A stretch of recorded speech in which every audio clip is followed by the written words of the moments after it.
The Pittsburgh Steelers, a franchise known for its deep-rooted commitment to stability, physicality, and offensive firepower, have made one of their most surprising decisions in recent memory.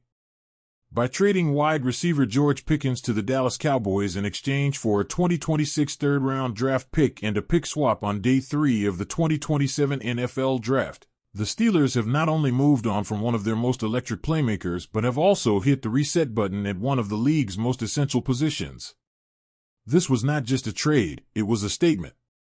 And it could have major ripple effects across the team's immediate future, particularly in how it relates to quarterback Aaron Rodgers and the ongoing rebuild of Pittsburgh's offense. Let's begin with the basics. The Steelers willingly sent away their most promising young receiver in George Pickens, a player who had eclipsed 900 receiving yards in consecutive seasons despite being in unstable offensive conditions with revolving quarterbacks, inconsistent play calling, and lackluster scheme coordination.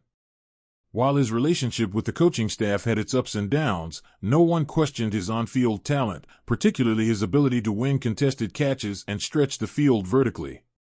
By trading him now, the Steelers signaled that their roster construction is being reoriented, not around existing personnel, but around a vision that has yet to be fully realized. That vision? A new quarterback and a new identity. DK Metcalf, acquired in March from the Seattle Seahawks in a splash move that cost Pittsburgh their 2025 second-round pick, now becomes the de facto WR1. While Metcalf is arguably more talented than Pickens in terms of raw athleticism, catch radius, and experience, this development reintroduces a problem the Steelers were supposed to have solved: receiver depth. Once again, they have a single elite perimeter threat and a supporting cast that leaves much to be desired. Without Pickens, the current wide receiver depth chart behind Metcalf features Calvin Austin III, Robert Woods, rookie Roman Wilson, and depth options like Ben Skowronek, Scotty Miller, and a pair of undrafted rookies. It's a unit with potential but without proven depth or star power. In Arthur Smith's offense, already under scrutiny after a disappointing run in Atlanta, the lack of receiver talent could lead to the same stagnant, predictable play that has plagued the Steelers for years. To be clear, this is not a rebuild. The Steelers are not trying to bottom out. In fact, they seem intent on competing in 2025.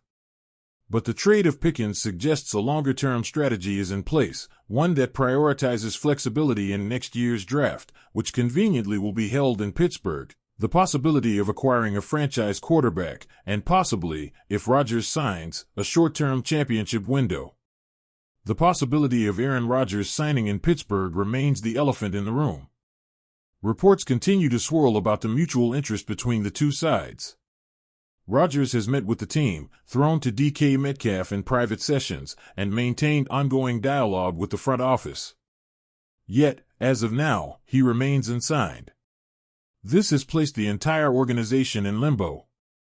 Mason Rudolph is penciled in as the Week 1 starter against the New York Jets, a development that would have seemed inconceivable months ago when the Steelers traded for Metcalf and entered the Rodgers sweepstakes. The longer Rodgers waits, the more Pittsburgh is forced to make contingency plans. But should he ultimately sign, there's growing belief that Rodgers will want to bring in a trusted receiver, someone who understands his cadence, nuances, and decision-making on the field. Enter Romeo Doubs. In a recent edition of his mailbag column, NFL insider Albert Breer connected the dots between the Steelers and Green Bay Packers wide receiver Romeo Doubs. And it makes perfect sense. If the Steelers want more after seeing those guys in OTAs, there is an interesting dynamic unfolding in Green Bay, Breer wrote. The Packers drafted Matthew Golden in the first round and Savion Williams in the third. Both of those guys are going to make the team. They're also bringing back Jaden Reed, Dontavian Wicks, and Romeo Doubs, and Christian Watson is returning from injury. That's 6 guys before you even get to others, such as Mecole Hardman. It feels like the Packers could move at least one before the season.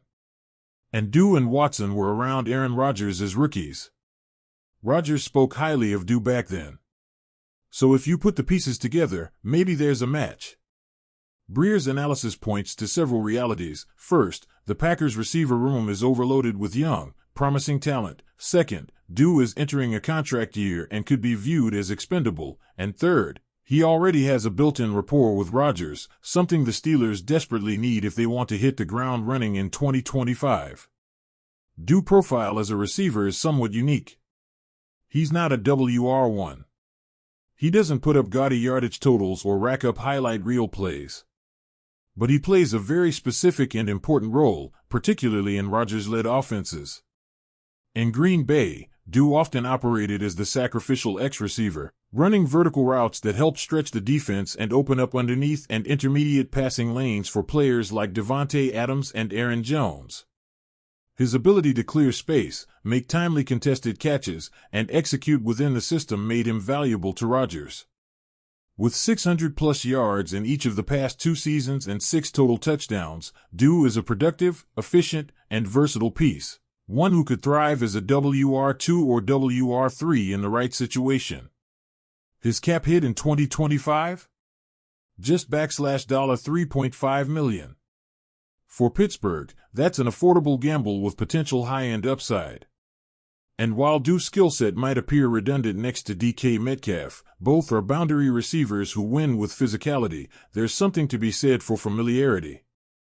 Rodgers has always played his best football when surrounded by receivers he trusts implicitly. If bringing in Dew helps Rodgers acclimate faster and more effectively to a new system, it's worth the cost. The potential trade for Dew, therefore, becomes less about scheme fit and more about locker room cohesion and quarterback comfort. With young receivers like Roman Wilson still learning the ropes, and with a host of veterans either past their prime or hanging onto roster spots, Dew could provide much-needed glue to the unit. He's not a star, but he's steady, and that might be exactly what Pittsburgh needs. Moreover, bringing in Dew wouldn't prevent the Steelers from making additional moves at the position. They could still target Amari Cooper via trade or sign a veteran like Gabe Davis if he doesn't land elsewhere. With the cap flexibility afforded by Pickens' departure and the potential restructuring of existing contracts, Pittsburgh has the tools to build a balanced, dynamic receiving core before the season begins. Of course, all of this hinges on Rodgers. If he doesn't sign, the Dew move makes less sense, though it wouldn't be a waste. Dew could still provide value as a rotational piece, and the cost would likely be low, perhaps a day 3 pick or even a player-for-player swap. But if Rodgers does sign, the pieces begin to fall into place. DK Metcalf becomes the big play threat.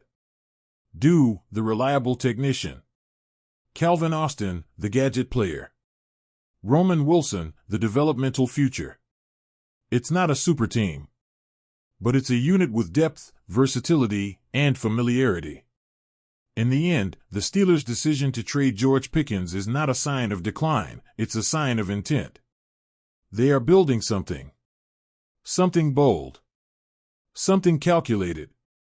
Whether it results in a championship depends on the decisions that follow, starting with Aaron Rodgers and perhaps continuing with Romeo Dew. The clock is ticking. The season is coming. And in Pittsburgh, the rebuild isn't a rebuild, it's a redefinition.